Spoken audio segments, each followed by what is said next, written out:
back at K-Scope 2016. I'm here with special guest Erich Ranz. Erich, you've been in the industry for 15 years, working on financial systems. You've been working specifically on HFM for 12 years. And you were admin for one of the code companies for a while before coming to Finit. Yep. So you're one of our HFM gurus. And I know you went to the partner session on FCCS.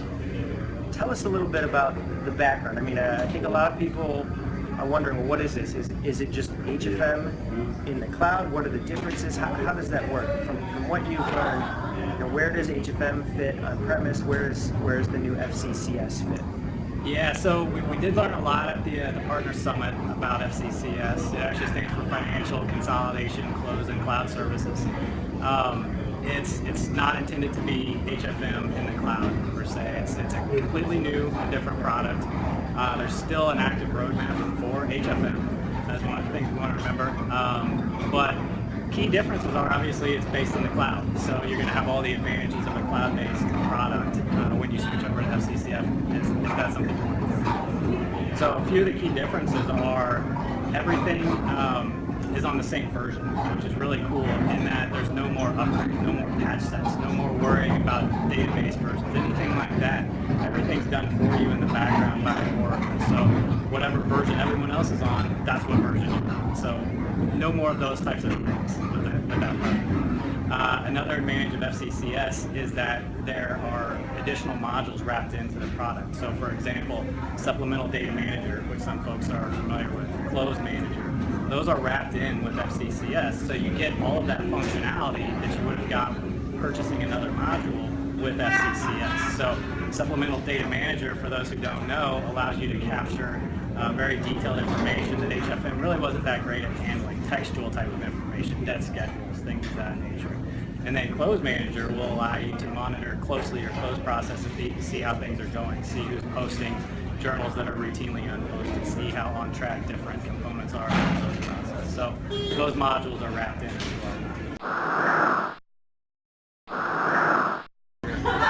If you are HFM on premise, that is a completely separate product that you would have to purchase. So if you go with FCCS, the Close Manager comes with it in the cloud now, is that what you're saying? Yep, absolutely. So I know PBCS, the Hyperion Planning Cloud, is based on Essbase. Is FCCS also sitting on Essbase?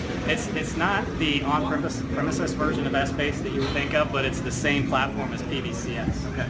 So it's FCCS, it was just released about a month ago, or went live about a month ago, but it's a mature product already because it sits on that PBCS platform that's been out for over a year now and has 1,000 or so customers already. So it's very mature. It's really ready to go right out of the box. So again, thinking about some more of those key differences from HFM, a lot of things are included with FCCS that you would have to build on your own in HFM on premises. So things like cash flow, a lot of consulting groups will build on their own to semi-automate that. Historical overrides are included. There's a new functionality in that US dollar translation applies to every entity. So, for example, in HFM, a lot of times you'd have a separate structure just to get your US dollar translations. Well, it happens automatically in FCCS. So they've really thought this through. They've prepackaged some dimensions, so like a data audit or data type dimension is included. The cash flow and movement type dimension is included. So they've really kind of created all of these starting points for you to create these canned reports, dashboards, and any type of other reporting that you want. I'm an HFM on-premise client, I don't need to be worried that in the next year my HFM that I'm used to is going away. The case for FCCS might be more of a small mid-market company that doesn't already have HFM, is that right? Correct, yeah, there's probably two cases to move to an FCCS. The first one, kind of like what you're talking about, is if you're a small or medium-sized company, you're really having headaches with DBA and maintaining all your systems.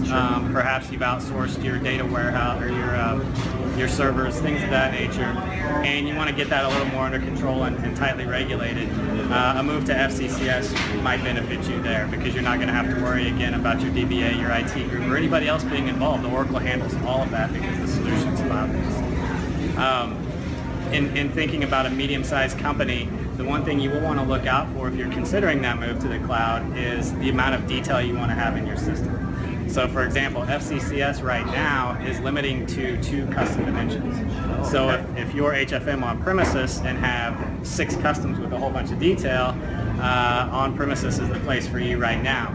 Now down the line in the roadmap for FCCS, I mean, we can kind of see that that's the direction they're going to go to open it up a little bit more. But as the product exists right now, just the 2 customs. Interesting. Great. Yeah. Thank you very much. So yeah, I mean, as we talked about though, they do give you already the cash flow data type. So I mean, it's not like you're going to... It's a starter kit almost. Yeah. Great. Excellent. Well, that's Erich Ranz. Thank you for joining us. Really appreciate it. You bet.